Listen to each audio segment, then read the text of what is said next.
Have you ever felt? Are you listening? Damn.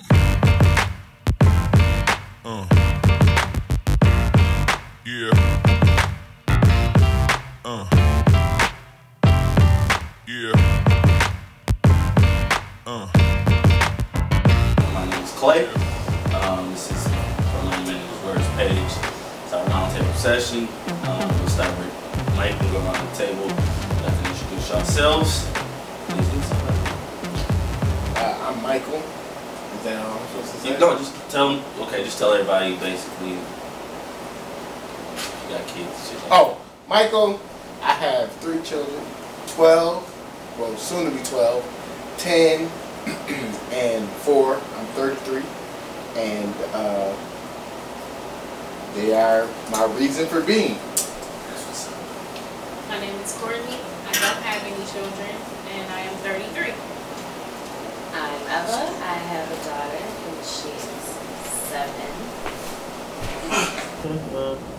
My name is Charles. Here to participate in the discussion today.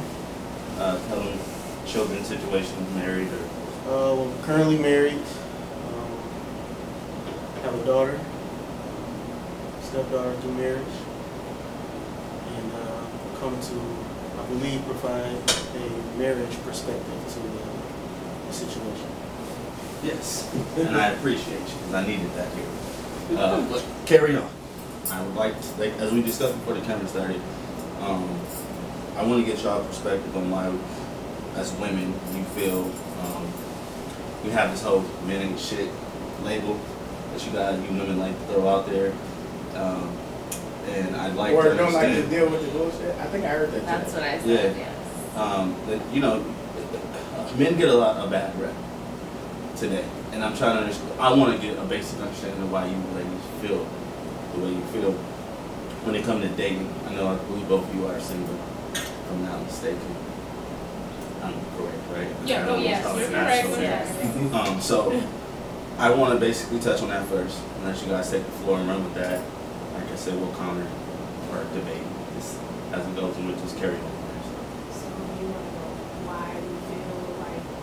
Yeah. Like, I personally don't believe that all men aren't shit. I think that sometimes we run into one bad one, and some women tend to label them all that way. I think that I think it's one of those things that's been embedded in our head throughout society. And if we want to take it to go all the way back to the original source as to why women feel that way, let's blame the feminist movement. You know, you take the men out of the home, you put women dependent on the system. So if we have the man out the way, then we have the woman, and then it trickles on down to the kids. If the system is providing the woman with everything she needs but the physical aspect, I mean, I guess if I was going to bite that bullet and take on that, I would say, yeah, men aren't shit and I don't need them either. But the truth is, men are needed. Men are needed in the homes. Men are needed on a daily basis for their children. And I don't care if the child is male or female, either or needs a father. A mother can only do so much on both sides. okay. So I do, before you go, you said something that I want to touch on, and it was beautiful because I'm so against the feminist movement. I hate it. I think it's the worst thing that happened to black women in general, or women of color, I should say, because I think that's what destroyed it the did. home. That's what destroyed us. It did. It was a movement that was not meant for women of color, period. And I think back in, like, I hate to say it, but the crack epidemic. Why would you hate to say that? The crack epidemic I think definitely. Yeah, those two hand in hand, like, ruined it. Right. So, you had something. I like where this going. Okay. But go ahead. I mean, I don't, just as she was saying, I don't feel like every man ain't shit. Like, that's just not how I am. I judge a person by the person and how they treat me. When I said I don't deal with bullshit, it's because of what comes at me. So it's like, I'm good at that. But, you know, if somebody was to be respectful like you're supposed to be, then it's a different story. But I don't put up with crap that comes at me. I will stay single until the right man comes. That's just how I was raised. I hold myself, I'm up here in my head, and I expect me, my husband to be there too. So I guess, do you feel like majority of men that you come across don't know how to court a woman? Yes. So, what is your idea of how you should court it then? I would like basic understanding of that. I mean, like, what do you think? Because I don't know how people do holler as they coming at you like, yo, baby, yo, let me get some of that holiday. I mean, there's been a few. You know what I mean? Hey, ma. Like, no, I'm not your ma. I don't know. You don't call me that. There's been, it's been all kinds. Like, they think that they can win me by promising me the world and not showing, you know what I'm saying, nothing. Well, you can talk all you want, but if you're not going to do anything, then bye. Like, I don't need broken promises, and I don't need lies. Like, you don't have to lie to me to get with me. That's just what it is. I think it's a whole honesty thing that people are missing. And also, I would like to say, like, it doesn't even necessarily sometimes have to be the approach. I don't really get offended by how I'm approached by you, but it's once I get to know you and we start to build a connection, when you don't communicate back to me, or we're not connecting the way that I think that we should, then that's where we tend to have a problem. And it's not even so much, well, if I call you, you don't call me back, but it's if you have an issue with something that I'm doing, or vice versa, we should be able to sit down and talk about it. It doesn't have to be a big blown out argument. It don't have to be a whole lot of words. But hey, the other day, I picked what you did. I really didn't like it. This is why. My counter would be, I apologize. I really didn't realize that I was acting a certain kind of way. Let's make up. Move on from it. But guys today, they can't take that. They don't know how to handle that. And it's, you don't want to criticize them, but it's like, okay, we're lacking communication, but you want me to be there for you and everything else. You want me to cook, you want me to clean, you want me to physically, all of this. But you don't know how to sit down and hold a decent conversation with me. That's where our balance is off. How can we, I think it can go both ways. I think I can answer Okay. that. I think that starts, a lot of that starts with our generation.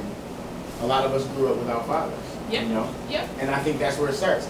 If you don't see how a man communicates with a woman, there's no way for you to understand. Right. Like, I have a big rule in my house where we don't raise voices. Yep.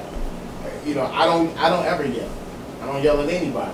I mean, I may have to be loud because you're down the road, Yeah. but I'm not going to yell at you in an angry way. That's just, one, it's not my personality, and two, I think it's disrespectful. Anytime you yell at anybody. So I'll tell you, look, you're here. I need you here Exactly. for me to even talk to you anymore. And you know, And I'm sorry. I was gonna say, I just think that's where it starts with that. But also, I think that a lot of the times it's hard to speak with somebody who you know is going to be irrational.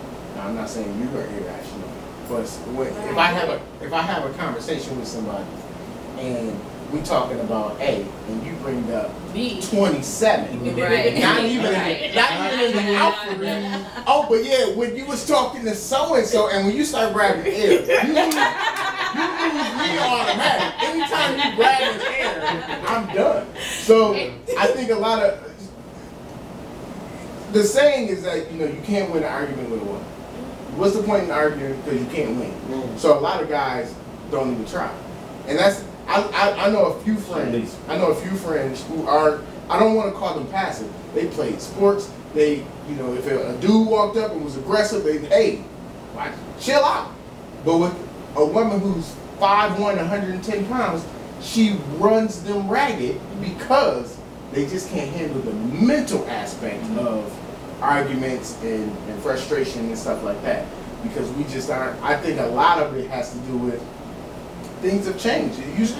We talk about the feminist movement and, moving guys out the household, but a lot of it also has to do with, women are fighting back verbally and guys don't know how to. We aren't built verbally. That's what, most of it. When we have conversations, we talk about, hey man, remember when we played football and I don't think, except if I can see he hurt. I ain't gonna say, man, how you doing today? You all right? You feeling okay? It's gonna be right. We don't do that. It's gonna be, man, how's work going? How's your son doing? I've been here for about an hour, and we talked about his son. We talked about work. We talked about my son. We talked about work for me and all this stuff. But I ain't really said, emotionally, how are you doing? Right, because he's smiling, so I don't have to ask him that. Same with me. So it's just one of those things. I think that's where the disconnect starts. How we're built. But then too, you went back to a lot of people didn't have fathers in the home, and I mean, if we want to go back again, let's go back to that feminist movement. We've kicked the male, body or whatever out of the home. We've kicked the leader out of the home. So now we have this woman who's probably entertaining Harry, Joe, John, and Jim, and so you got your son or your daughter like, oh, so this is what we do. We don't talk, but we entertain this person, that person. Nobody stays. We just keep entertaining so and so and so and so until we're feeling like we're being satisfied. But in all actuality, we're not really being satisfied because nobody is staying. Nobody's communicating. Nobody's saying anything. I come from a home. My parents have been married 35 years. So I guess sometimes I get a little bothered because I've had an example of how you communicate, how you deal with stuff. When it's not a good day, we're not gonna yell, we're not gonna get upset. I'm going to one room, you're gonna cool off, I'm gonna go in this other room. But I'm gonna holler at you in a couple hours, like, okay, we're gonna squash it. But today the least little thing, everybody's running for the door. You give up. You give up. They don't fight for hey, you left the toilet seat up. Bye, B, I'm out of here. I don't need you. Right. They just give up. Like it's easier to give up. up. The little stuff. Yeah. Hey, you didn't wash this certain color underwear I needed. All right, dude. Bye. I'm out of here. I don't need you to talk back to me. But it's not that. See, this is where I have to stop you, right? Because you're kind of like really mellow when you're saying this, right? And I'm pretty sure that you approach these situations exactly how you're saying it. Yeah, I'm mellow. But I'm most like you. women I don't yell. do not. Most women do not. And that's what separates me from the rest. Because right. And I feel like because of the fact that you're unique, like highly unique, because I feel like, and this is why I love reading your stuff on Facebook. This is why I want you here each time we do these type of things, because you had a foundation of a 35-year marriage and running strong. Okay, you have a standard that which you live by and you stick by. All right, so I feel like you speak from a position that not too many women hold themselves as a standard by it anymore. And that's why like a lot of times I don't get offensive because I can't argue with anybody because deep down I know my way of thinking is kind of right. I don't think. Now, see, I'm not the dude that's gonna run away. If you got some, then we gonna be combative because I'm not gonna. First of all, I'm a man. Yeah. It's a very feminine trait to argue with a woman. It is. You're not supposed to. You know what I'm saying? But I don't give a shit. If you got something to say to me, I'm gonna say it back to you because breathe life into you. Right. They break you down. And even when they address an issue, it's not a hey king or hey baby. The other day we had this misunderstanding. It's fuck you. Why you do that? And it's I'm a firm believer in it's not what you say, it's how you say it. I mean, you can send me through the roof and have me pissed off, but I'm going to take 5 breaths and then I'm going to approach you in a necessary manner. I'm not going to talk to you while I'm upset. We're going to deal with it, but I'm not going to fly off the cuff on you. And even sometimes, but I know I'm human too. I've had my moments where I've lashed out and then been like, all right, Courtney, I'm probably not the best way. We go about that. Let's rethink it.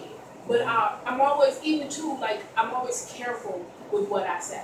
Like, if I'm dealing with you and we're in a relationship, I might say some things, but I'm not going to say something that I'm just going to really break you down and I'm going to hurt you. Right. Because I know that in a few minutes I'm going to come out of that mind state. And I'm not going to be feeling that same kind of way. You know what I mean? I don't stay mad for long. So, and I get what you're saying too, because a lot of women, they do break guys down. They don't build them up. They don't talk them up. And then a lot of times it's, what can you do for me and not what can I do for you? And that's on both sides. Yeah. You know, the male and the female.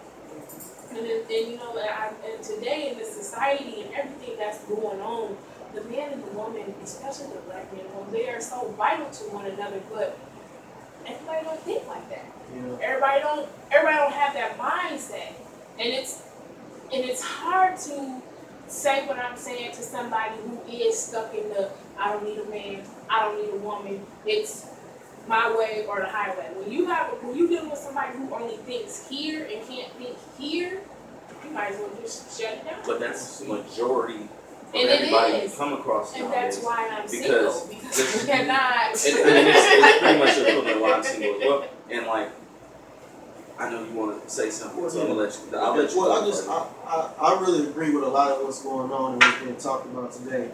But I think there's a couple different points that I think really should be made known that are contributing factors to a lot of kind of what's going on. Like you said, some of the movements, some of the different epidemics that's happening within, strictly within the maybe minority communities.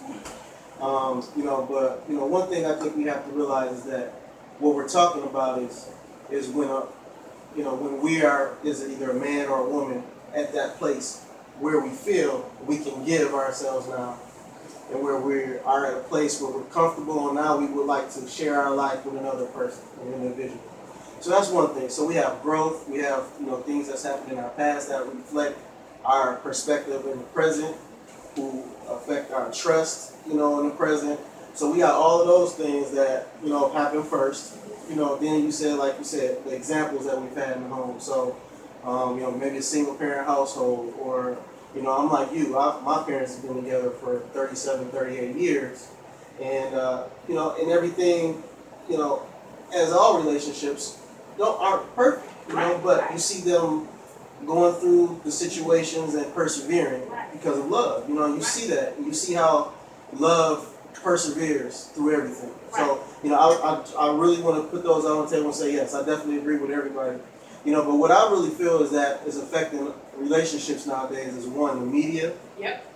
We want to watch these love and hip hops, basketball wives, and all our perception throughout our whole history has always been about what somebody else has. Their life, exactly. A white person's lifestyle on TV, them, 2 cars, this big house, a backyard.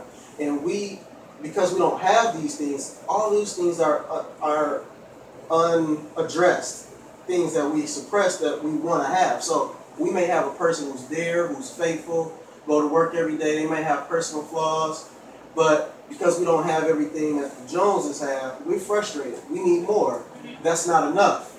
You're not arguing with him about, if things are good and we don't have no arguments. Something is wrong. I gotta argue. We gotta, we're talking out right. It's not gonna be all sunshine. It's not gonna be all sunshine. But one of the most important things, and I'm gonna get off of my turn here, but communication is key. I think that establishing some ways that you're gonna communicate. My wife went to a marriage session the other day. Didn't really know a lot about it, but one of the biggest issues was the communication aspect, when you're not, in agreement with one another, and when is the right time to talk? Do you push the issue? And so there were different techniques that were introduced to her about how you do that. But it's a mutual thing. It's not talking over one another. It's building each other up. It's learning how to communicate.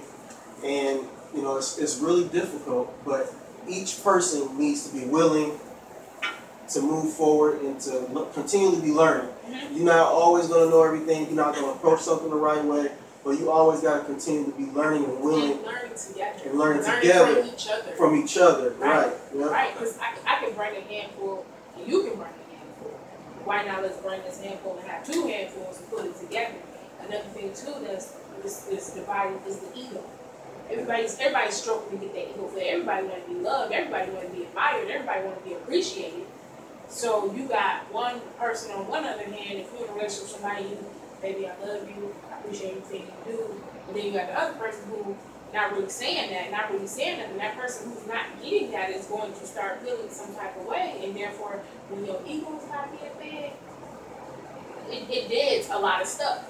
You know what I'm saying? And you only gonna put up with it for so long.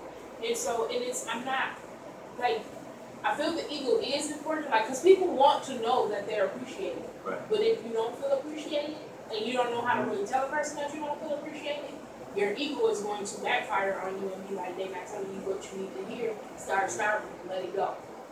You know, I want to personally speak on that too, because you know what I really found out through time, trial and error, is we can't fully love somebody else until we love ourselves. Yep.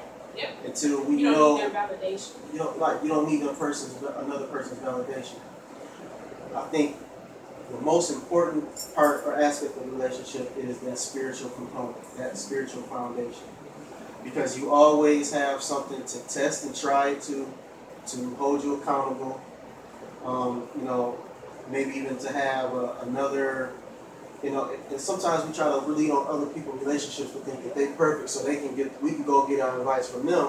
When you should maybe even have more like a spiritual advisor that's in the church, somebody that you can go to, because that's what it says in the word. You know, but that is most important, because when you put your things together, when you plan, and when you put these things out on the table, you're not just going and it's like freestyle, you know, okay, this today, okay, what we learned, we're going. No, you really want to put a plan together and say, okay, are we really approaching it from this position? Yeah. If we not, then we need to go to what we said we were going to do, and that's how it needs to be done, you know. And I agree with you on saying that you might need a spiritual advisor, but at the same time, I think that's why a lot of relationships suffer too. Because say you got a spiritual advisor, their husband or their wife been cheating on them for 3 years, but this spiritual advisor position, this is what they do, this is how they make their money. If they're not happy, they're going to go ahead and feed you whatever you want to hear, regardless, as long as they collect your check. And I say that to say this, is that you have to be careful with who you let into your relationship. You know what I mean? Everybody can't approach your situation or the way that you would. You know, because a lot of people, all the advice that they have is leave that MF alone, that MF ain't this. When, you know, in actuality, all they really did was left the toilet seat up, and so now you throwing a bench fit, and now you want to put it all out here like so-and-so ain't shit, right, and they ain't doing this. But I just want to say, you have to really be careful when you mad at your mate or you looking for some advice from somebody. You have to be careful who you let in. Now, that too, you say, okay, a spiritual advisor, you would think that they're not going to tell you the wrong thing. And I mean, 9 times out of 10, they probably won't. But I don't know. When it comes to something like that, and you really value a relationship or you value your partner, you are going to be very careful about what you let out into. That's important. See, okay, I agree with both of y'all. But see, that's a totally different component to the situation, because you got to get to that point first, right, with somebody. Do you mean that like marriage? Yeah, or just even finding a bond and connection with somebody to even lead up to that. Yeah. You get what I'm saying? Yeah. And not everybody is in. I mean, the way it is, not everybody's into the spiritual connection. Not everybody's into. That's also a hard part, because if you are a spiritual person, if you are a believer in Christ, or a believer in whatever you want to believe in, to find a like-minded person, there's so much different information. I hear people are following different things nowadays. So just even to find somebody to be on that spiritual level with is very difficult in itself.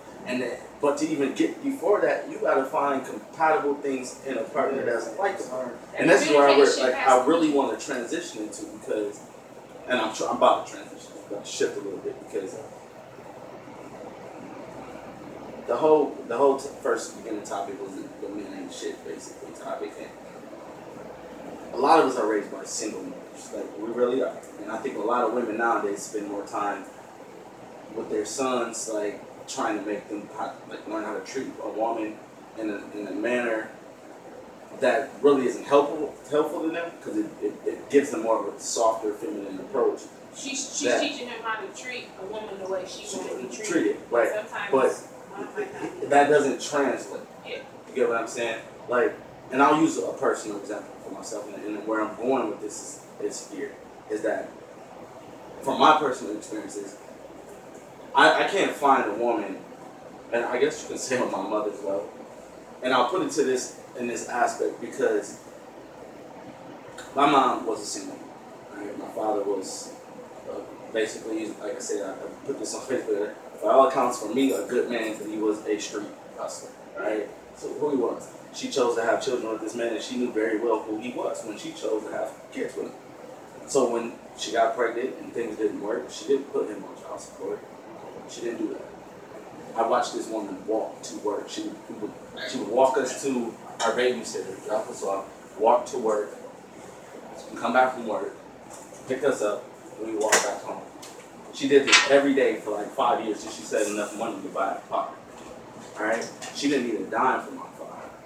She also never, not even to this day, have I ever known my mother. I've known she's dated, and I've never met that man. She's kept her relationships separate from her child. And women today don't do that. I meet so many women so quick to bring me around their kid, and automatically for me, that's a turn on. Yeah. I'm done with you at that point. Now you just become a sexual object to me. Because that's all you have to offer at this point. Because you ain't even got the wherewithal in your own brain to understand that your child is way more important than what you are right now. And this, whatever this is that you think may happen, you don't know me. And for you to bring me around your child within your home, I don't care if you've been knowing me for a month, 2 months, 3 months. You have no idea who a person is in that amount of time. You don't. And there's people who bring moved men into their house with their women. And this is one of my largest problems with women. I feel like there's less eligible women today than there is like less eligible men out there. Because I know a lot of great men that are single. I know a lot of men who are trying to get the right type of woman, but all we are stuck with is this love and hip hop generation females. These females who can't hold a conversation with you. See, you touched earlier on something that to me was absolutely amazing, because you are supposed to walk away when you argue. Let's go calm down. Let's go to the other room and then let's come back. You know what I'm saying? When we want a little bit more peaceful, we can thought our thoughts through and we can talk it out. But when you can't even have a conversation with them, it's so hard to even have a basic conversation with a woman. I personally, as y'all know, I mean, I get deep on the book, whatever, in life. Me and this brother right here, we sit down at lunch. We ain't 30 minutes go by in 5 to us because we'll be talking and get too deep. You know what I'm saying? Like, I try to do that with certain women that I'm meeting. This may be just the women that I'm meeting. Well, that's one thing too. You gotta remember is everybody not gonna be. Everybody not gonna perceive you the way you feel like you should be perceived. You know what I mean? Like, perfectly so for me is like, I'll meet guys, we'll talk for a while. The first thing is, oh, you too good. And when guys tell me that, I'm like, well, if you don't want to talk to me, that's all you gotta say. Don't be like, you too good. But it took me a long time to really realize, like, he really for real meant that. Like, I had a guy, we talked for a while, and then we ended up like separating. And so when we finally did calm down and gather our thoughts, a few months later, I went back and I talked to him and I said, well, I apologize if I said the wrong thing or I did the wrong thing. And he was like, no, to be honest with you, you're a good woman. He was like, you're not like the rest of us females out here. You're able to articulate and tell how you feel. I'm just not ready. And I'm not ready for this reason or that reason, whatever. He broke it down for me, but when we first ended it, all I could see was you just saying you don't want to talk to me, and I really don't think I really did anything that was all that bad. You know what I mean? Like, so it's just, you gotta be able to, everybody's not gonna. You know what? The child support thing, and we're talking about a standpoint where you're not together anymore, and you're dealing with kids, and you're dealing with exes and all that kind of stuff. The thing about it is, what it really does, and nobody wants to really look at it this way, because you kind of feel hurt when somebody does that to you, put you on child support. But what it really does is say you have to maintain a certain standard of living. It's really based on what you are. When you go to court, it's based on what you have at that time.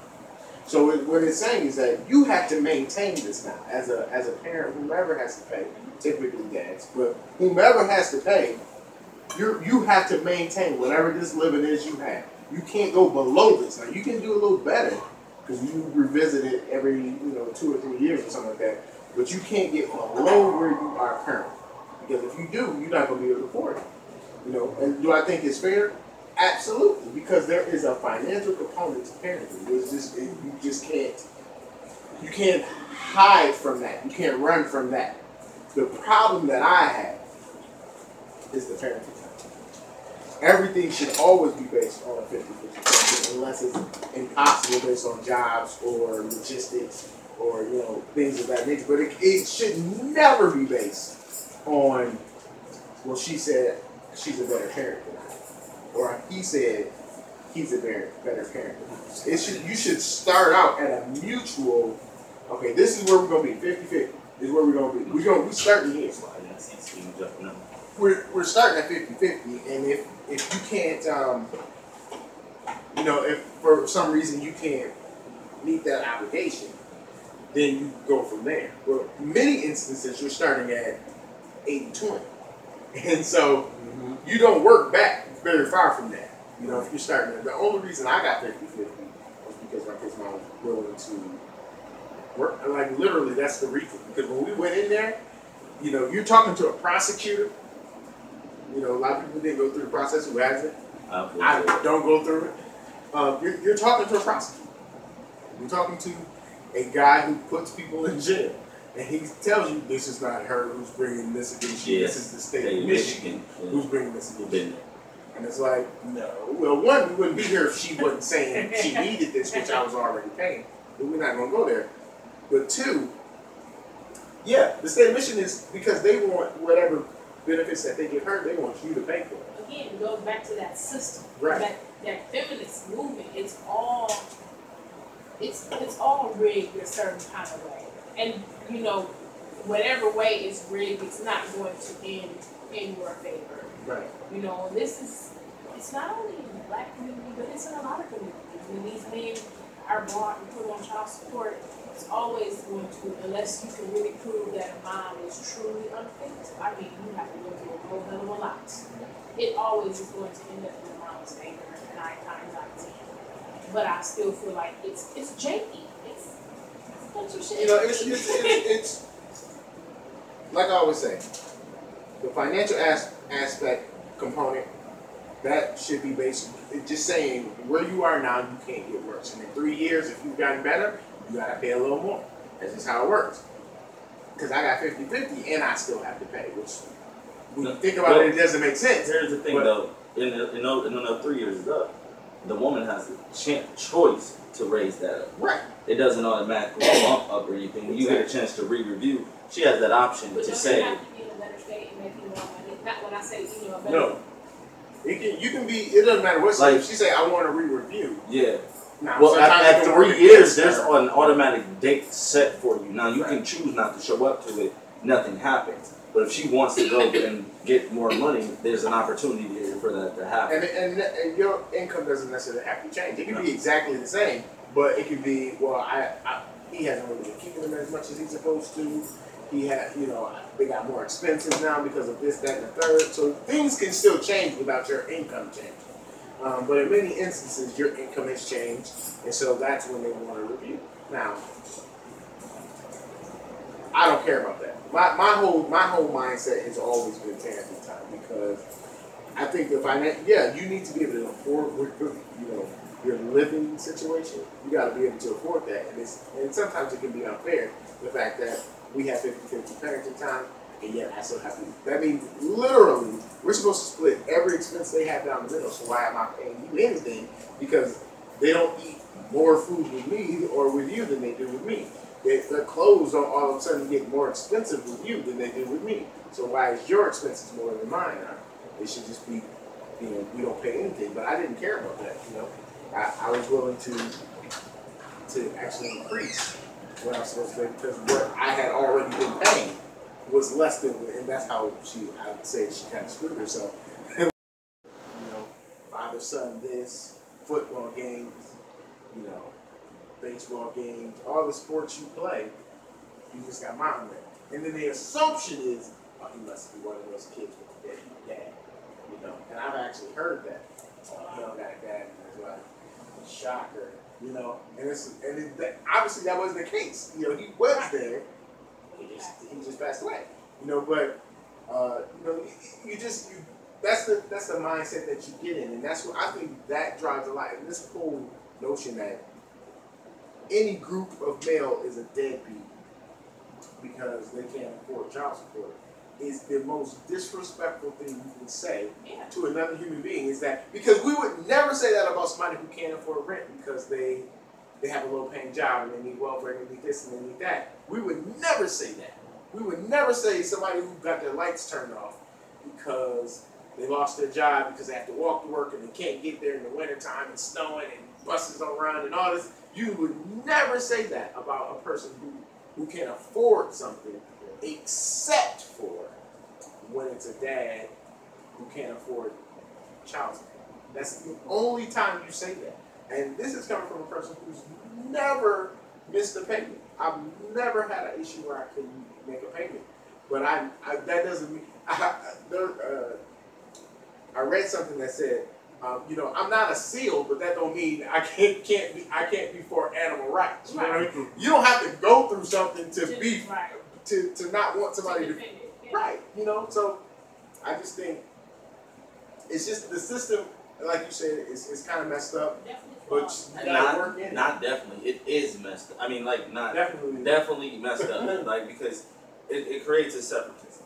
Like it literally does. I mean, it puts women in a position to completely feel empowered and feel like men are beneath them in these type of situations because they have a system that they can run to that can control some things that just aren't really cool. Let's just put it that way. I mean, I'm like you. I'm a father. I pay child support. I ain't never missed a payment, and I'm proud of it. You know what I'm saying? It comes right out of my check. I don't agree with the whole system. I never have. But if a woman feels like that's what she want to do, she has that right. She has that power. But I feel like for a woman to put a person that they know is going to be there for their child, that's going to be capable of taking care of their child in some shape or whatever, to do that, like women have just the ability to the chance for them to even have that ability to put you on child support in that type of scenario. You know how many that turns a lot of men off to women. The reason, and not to cut you off, but the reason why I was actually put, because I kind of alluded to the fact that I already was paying, and it wasn't any promissory note or it was nothing legal. It was just on this day I'll give you X amount of money. I'll pay for this. When they had sports and clothes and just different stuff. Verbally, just a verbal agreement. Having a conversation with her. Verbal agreement. My son was 7 and my daughter was 5, and I was in a new relationship, had been, still am, and had another child.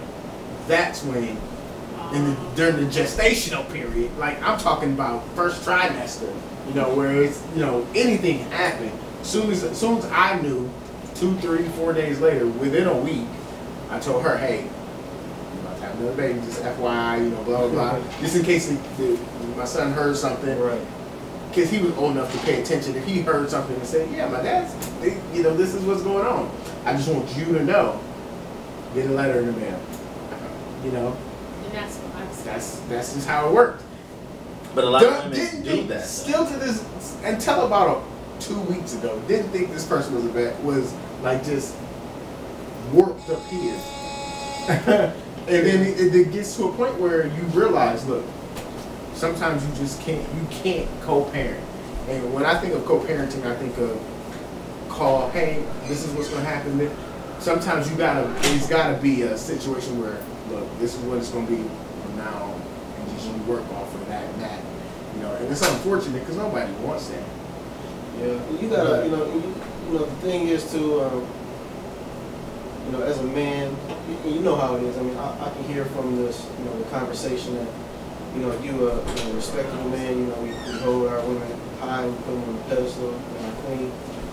Part of that is that we have to really give our women more credit, about the past and the situations that have happened, to put us systematically where we are. Going all the way back to slavery, separating the man, castrating him in front of the woman and children, being raped by the slave master. So genetically, And there's a lot of things that have even been carried on to future generations. Might be on even an account that they've heard from a family member, visually on TV. So we don't give women enough credit for how much they've endured, how much they've had to be the backbone to even hold the black race, you know, in America at least, together, you know, and how much it's fell on them. Not by choice, you know what I mean, obviously, you know, but that's what it has to be. So part of that longing and needing that companion, you know, co-parenting in the household, the family unit to come together, they've had to endure multiple, you know, situations that have put us at a negative. But at the same time, you know, because times have changed politically, you know, we have to really kind of sometimes evolve in that aspect too. So we can't continue to hold on to some of those things, but at the same time, they need that stability. They need to make sure that the family is okay, and they need to make sure that they're okay so that they can support the family. Maybe they can't find a job. Maybe, you know, they can't. And then, you know, when we talk about the, you know, the good man, good woman situation, you know, maybe we're not even, you know, searching in the right places either. You know what I mean? A lot of good women that I've realized after just many years of just thinking about, man, how did this work? And they was at work. You know, I mean, you know, the good ones might have been at work. You know, the good ones might have been taking care of what they were supposed to do, their responsibilities. So we just might not have met them where they would have been at for us to have the context of the conversation that we want to have. Right. You know, so a lot of it stems back to, you know, history and how things are. But we need to hold each other accountable for where our current situation is. And like, you know, Ms. Rush was saying, you know, things aren't what they're going to be at that moment. Things can change, and we can define what that relationship is going to be through a conversation. Okay, and I agree with you on that. But I want to go back to something that you were saying about the black woman and everything. And, like, and I do throughout history, the historical context of the black woman and the things she's endured holding up the black man, the things she's had to witness to that point. But this ain't back then. Okay, I'm saying no. We gotta like, remember some of that. Though, black women back then. Those things have a hold on their conscience and the development and the being able to move forward. Okay, and they did, rightfully so, until as Miss Rush, as you profoundly called her, Ella said it very well that the feminist movement changed this whole game. Okay. And it destroyed mostly and affected the black relationship. It empowered black women to feel like it forced black women, literally. You want some help? You got to get him up out of here. We'll kick you some money. We'll kick you some housing. We'll kick you some help on your electric bills, food. But you know how you ain't gonna get. I think that's a little bit disingenuous. Mm. And you think it's disingenuous? Listen to what I'm gonna say though. It's because everything is a choice. Mm-hmm. You can't say this because the system. Well, the system is fixed on having a certain way. Like the way that they dictate what you receive is based on your income, based on who's in the household. But at the same time, she gets to choose if she's willing to work a little bit harder, take a little bit less to get what she needs. Even when it comes to welfare and all that kind of stuff. Use his income. If you can't get it, you can't get it. You gotta work a little bit harder. But she's choosing if that happens. If that happens. But you're making my point. Can I just say she's choosing? But if Tamisha over here had a relationship and everything was good in the relationship, but then Tamisha got offered some assistance, and Tamisha is living a little bit better than Moesha over here, and Moesha get an inkling of what Tamisha got going on, hey, bye, see you later, because she living good, I want to live good too. It has literally offered she got mindset. a choice, but there's been examples set before her. that's my point. She's It's seen altered this. their mindsets. It's altered the way that black Exactly. women think today. If we want to go, It literally does. It's altered. It's altered the way women think in general, but it's affected mostly Yeah, the black household. and that's And true. I didn't want this to turn into a black But love it's situation, but it's true. but that is the And if that you is, go, that is the truth though. But that is, I mean, it is. and You know what if I'm you saying? go back to the love and hip hop, I mean, look at these young kids. Look at these young females. Okay, you love and hip hop. Oh, she dissed him, and she get a new joke tomorrow. Bye. But It's not that's hard. how, It's but easy. that is how But women she's think, choosing. and that's. Everything is a choice. But that's a large part of Everything the is a problem choice. when it comes to our We're relationships. choosing the wrong Women, things. and then and then it's the choice, and then it's the choice of the man, the woman chooses. Yeah. Also, because I'm sorry, but I mean, take it from a former bad guy himself. Okay, women love the thuggish, asshole, bullshit type of guy. Okay. And they good. love to complain about it. And I posted about this today. I don't understand the infatuation with the word nigga. I don't. With women. That's my nigga. You know what I'm saying? That's like, first of all, and please help me understand this. I know you don't do this, but so many women do this. How on earth can you refer to somebody you love as your nigga? As somebody you're supposed to be building a future with as your nigga? Now, you may be my nigga in our personal settings and we can be on some cool stuff like that. I've literally been trying to eliminate this word out of my life because no matter how much energetic breath I may want to breathe into it, it still got that connotation to where it means something totally foul. All right? And at the end of the day, I don't want to be referred to as nobody's nigga. I don't know about you. I don't know about you. No. But I just don't. And why is that women, a lot of black women too, they go for this, because I separate black men into three separate classes. The nigga, the black man, and the socially conscious. Okay? I think there's three separate classes. Okay?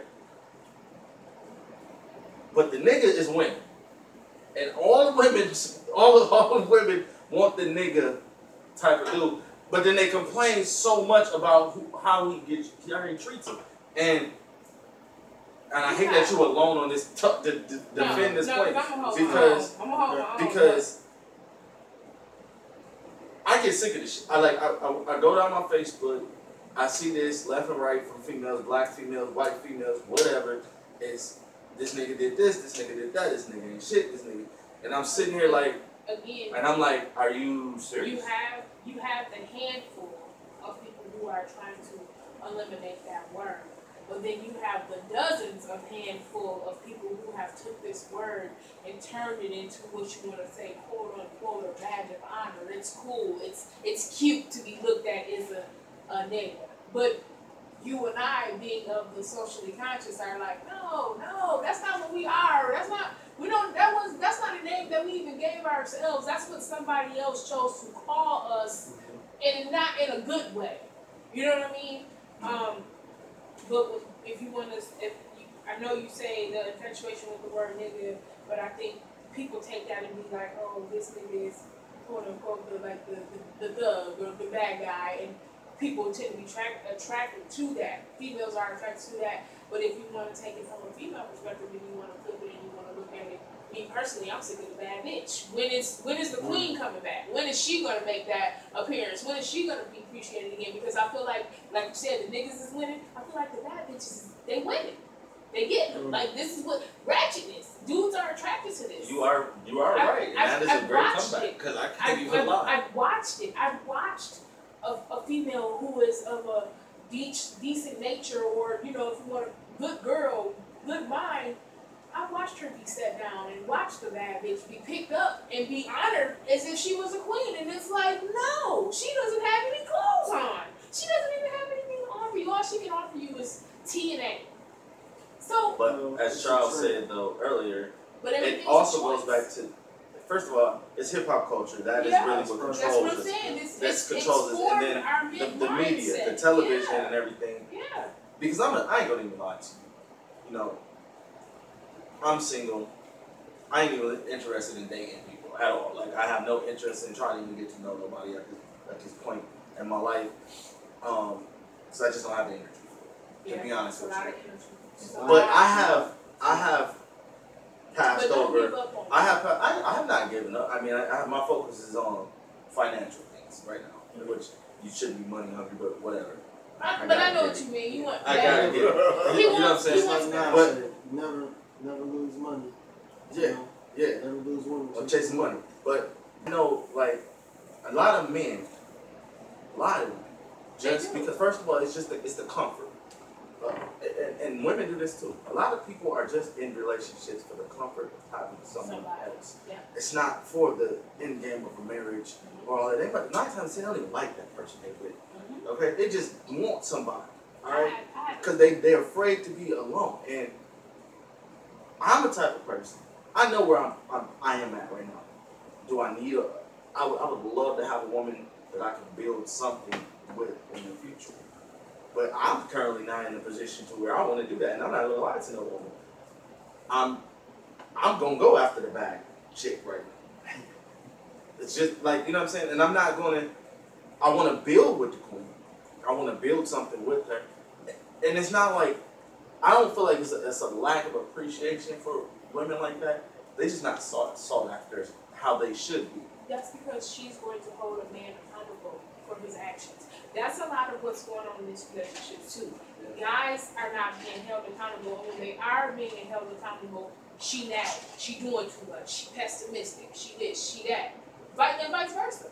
You know what I'm saying? Females aren't being held accountable for their actions in relationships either. If a guy says something, why are you checking me? One, you not my dude like that. We not married. You can't talk to me like that. But it's not checking you. I'm stopping you. I care enough about you to let you know you out here cutting up. So when it comes down to saying certain words to certain groups, bad bitch versus that's my nigga and all that stuff, I think it's all relative. I think it's all, if that's something that you allow somebody to call, that's why it doesn't bother me when somebody's two people are having a conversation with each other and they're going back and forth with these type of words. Socially conscious or not, it doesn't affect me because the place that I come from, or the mindset I come from is that, you know, I teach my kids, you can't have the expectation that you can stop things from getting into their head. What you need to be able to do is tell them, look, this is why you don't want to say that. Right. This is why I don't say that. Because they're going to pick it up. I can say, I never did this, that, and this. So you can't give me this spiel of, well, Dad, you know, certain people. Okay, I grew up, I saw that, I seen these same things, but I didn't do that. So you don't have the right to do that as my child. And the whole do as I say, not as I do, and people calling people hypocrites, just kind of changing the flow a little bit, kind of a parenting deal. I'm on my parenting thing right now. My mom taught me so many things about things that other people did and some of the things she did, because who better to learn from? The idea that my mom did something, how can you tell me not to smoke weed when you used to smoke weed? How can you tell me not to skip school when you didn't even graduate? Fool, because I know what happens when you do those things. Yep. I know the end. I tell my son, we talk about this a lot, the end game. What's the end game for what you're talking about? Right. What's going to happen at the end of this story? You know, when you read a book, I always tell them, when you're reading a book, you're thinking about what's going to happen at the end of this book. Well, that's what a good That's or when you're watching a movie. You know, I told them too, a lot of books have been turned into movies. When you're watching this, you should be able to pick up, okay, that's the killer right there. I already know. Yeah. Now I just want to see how he planned it, right. But I know he did it. Yeah, because, how did we get to the end? Right, I know what the end is, but how did we get here? Right. That's what I like. You need to know what the end game is. Because if you can't see that, then you need to back up. And that's what I try. My son, he's only 11, he'll be 12 September, first day of school actually, September 6th. I tell him, you need, and he's not ready for it yet, but I'm just gonna keep beating it in his head. What's the end game gonna be? When your friend is throwing rocks at the house, and I tell you, I keep hearing it hit the house, stop throwing rocks at the house. What is the end game gonna happen? He's gonna hit a window eventually. It's gonna hit the house and bounce off the house and hit a car. You know, The reason I'm saying is not because I'm annoyed by the rock hitting the wall. It's because something bad is going to happen from this situation. That's how you have to project down the road, and that's what I try to teach him. And that's what so many people we get lost on what's happening today. And I don't think about that. That's why I say I don't really care about what you call this person or what that person calls you. What I think about is, how is that going to affect your mind? Right. What are you going to get out of this conversation? What are you going to get out of this situation? And that's just where I come from. That's a very valid point. And I want to go back to what you said about how, I'm going to be honest, and I'm going to choose the bad bitch right now. I think our generation, period, we are what you call the popcorn or the microwave generation. We want everything for right now, but we don't take into consideration what's the end game. So I think a lot of times too is, if you 9 times out of 10, if you're dealing with a bad bitch or you're dealing with a nigga, you're physically attracted. You're not here. You're not mental. You're not trying to build or bond. But what happens when you begin to catch feelings for this person? Now, don't get me wrong. You catch these feelings, and they might catch them back momentarily. But when the end outcome comes, and you say, man, I really like so-and-so, I really think we starting to build, but when so-and-so starts to change it up, you forget that you didn't even fall in love with them in that way in the first place. Yeah. But okay, I don't want to cut you off, but I like you said, and your points is perfect, and they own point. And I'm not saying that I do not want to. No, I know. I don't want you to I know. I'm just saying my choice in life right now, because of where I'm going right now, I don't have the energy to build with a queen. I want to do that, but I'm in a different lane of I don't want to use somebody. You necessarily want to be right now. now. So exactly. So, but my thing is, I do see that with that type of female. Not all men do that, but I do see that in them. This may be a little too much personal information, but I'm dealing with a girl on that level that she has no substance. Okay, and I hope she don't watch this, but she serves one purpose. Right. All right, and just me being honest, me and myself, and it is what it is. You know what I'm saying? And I can't, and I know what the end game of that is. Eventually, this is going to end badly for her, because if she catch feelings, which she shouldn't, which I'm pretty sure she probably has by now, because it's me. Things is just gonna end badly for her. But I'm not the guy that's gonna fall in love with the bad chick. I can't fall in love with that type of female if she ain't got the mental capacity to work with me, because she not gonna work for me. I need a woman in my life that's not gonna just breathe breath into my life, but that's gonna say, if I say, baby, I got a $10,000 raise, I need her to say, what's next? I need that type of woman. Yeah. I don't want a woman that wants me to settle for anything. At least the next question, congratulations. No, because she should know that I'm a driven individual. So I don't want her to say just congratulations. Let's be happy with this. Because she should know that with my husband, I am I post this stuff on Facebook, but I'm driven by my goals. You can look at this damn board right here. I write shit down for myself, even if it's just the smallest of goals. I have to accomplish these things. And when I get to them, well, it's the next one. What is my next step? What is it? I can't settle, and I don't get satisfied with small, minor details. So I need a woman that can understand that and see that. You get what I'm saying? I need a woman that can say, yeah, baby, that was great, but what's next? What we gonna do? You make a good point. You want to go? I was, but go. Okay, I'll just say you make a good point, but how does that, honestly, how do you feel that impacts society as a whole? And I say that because, we definitely have to be worried about our progress and our stability, foundation set, so that we can bring somebody else on or support, a unit together. But there is some type of adverse effect that happens from that mentality. Whether you are intentionally wanting to have an adverse effect or not. So, you know, when those types of decisions are made, you know, when is that something, I'm not trying to single you out. No, I'm you saying, can, I mean, you don't again, have like to. you You said, can ask me like, direct. and I'll I answer. said that, you know, I said that earlier, you know, we all have our past, you know, I've had a situation or a point in my life where I wasn't ready for a relationship either, you know, and that was where we feel as men, like, hey, we're going to put it out there, we're going to let y'all know where we are.